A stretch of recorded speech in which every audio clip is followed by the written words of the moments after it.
तो वैज्ञानिकों का ये खुलासा वाकई चौंकाने वाला है कि मिल्की वे और एंड्रोमेडा दोनों के बीच टक्कर शुरू हो चुकी है।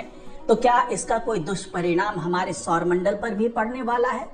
क्योंकि ऐसा माना जाता है कि जब दोनों गैलेक्सीज के बीच में, चाहे वो कोई भी गैलेक्सी हो, बहुत ज्यादा खिंचाव शुरू हो जाता है, गुरुत्वाकर्षण बल दोनों के बीच लगने लगता है, तो इसके जो बाहरी हिस्से हैं वो आपस में मिलने लगते हैं, टकराने लगते हैं, और उसी के साथ हो सकता है कि कुछ तारों में सुपरनोवा विस्फोट हो, कुछ तारे वहां बनने शुरू हो जाएं, कुछ ग्रह बनने लगे, कुछ प्लेनेटरी सिस्टम तैयार होने लगे। तो क्या ये सभी हलचल वहां पर शुरू हो चुकी है? आखिरकार ऐसा क्या हुआ जिसके आधार पर वैज्ञानिक ये कहने पर मजबूर हो गए कि उनकी पहले की जो गणना थी वो गलत थी, अब मिल्की वे और एंड्रोमेडा दोनों के बीच टक्कर शुरू हो चुकी है?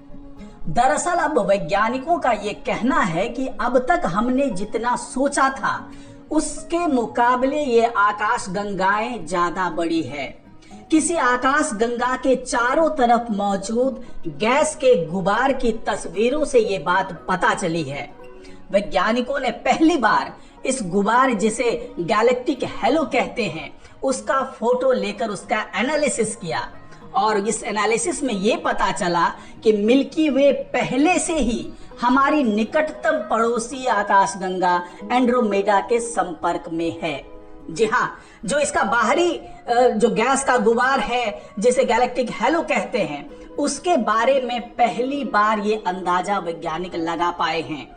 क्योंकि जो ये सीमा सोच रहे थे कि हमारे मिल्की वे की बाहरी सीमा ये है, एंड्रोमेडा की बाहरी सीमा ये है, दरअसल वो सीमा एक्चुअल थी ही नहीं, बल्कि उससे कहीं आगे दोनों आकाशगंगाएं की जो सीमा है वो मौजूद थी। अब उसके बारे में ही वैज्ञानिक कह रहे हैं कि वो दोनों सीमाएं आपस में अब टकराना शुरू कर चुकी है।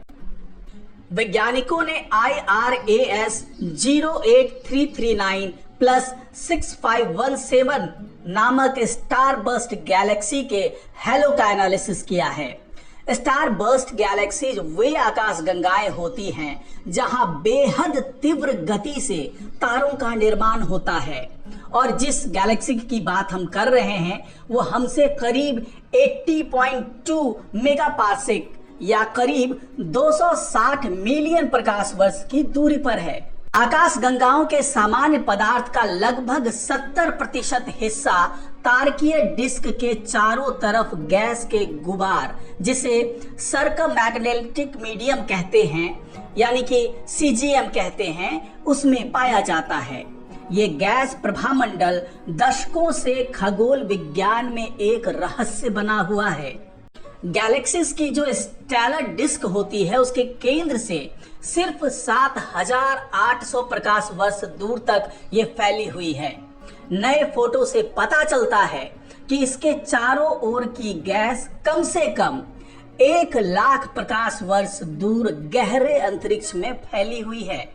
उस क्षेत्र के किनारे तक जहां तक एस्ट्रोनॉमर्स देख पाए थे, रिसर्चर्स ने CGM और इंटरस्टेलर मीडियम के बीच साफ बाउंड्री का पता लगाया है।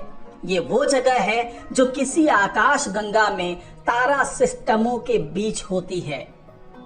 अगर उसी गणना को आधार बना लिया जाए और उसके आधार पर मिल्की वे गैलेक्सी की बाउंड्री तय की जाए और उसी आधार पर एंड्रोमेडा गैलेक्सी की बाउंड्री तय की जाए, तो उन दोनों बाउंड्री के बीच में जो फिलहाल अभी जो पहले माना जाता था कि ये बाउंड्री रही होगी, उसकी दूरी भले अभी टकराने वाली नहीं है, लेकिन इस फोटो के एनालिसिस के बाद जो नई बाउंड्री बनाई गई है दोनों गैलेक्सीज की, उसके आधार पर वैज्ञानिक ये आकलन कर पाए हैं कि दोनों की बाउंड्री ऑलरेडी एक दूसरे से टकरा चुकी है, यानी कि दोनों गैलेक्सी के बीच में टक्कर शुरू हो चुकी है। ये अलग बात है कि फिलहाल जो गैस के गुबार बाहर फैले हुए हैं उसमें टक्कर हो रही है, तो भले ही उस बाउंड्री के बीच में टक्कर बाद में हो, लेकिन जो अभी फोटो एनालिसिस के बाद में बाउंड्री तय की गई है वो ऑलरेडी आपस में टकरा चुके हैं।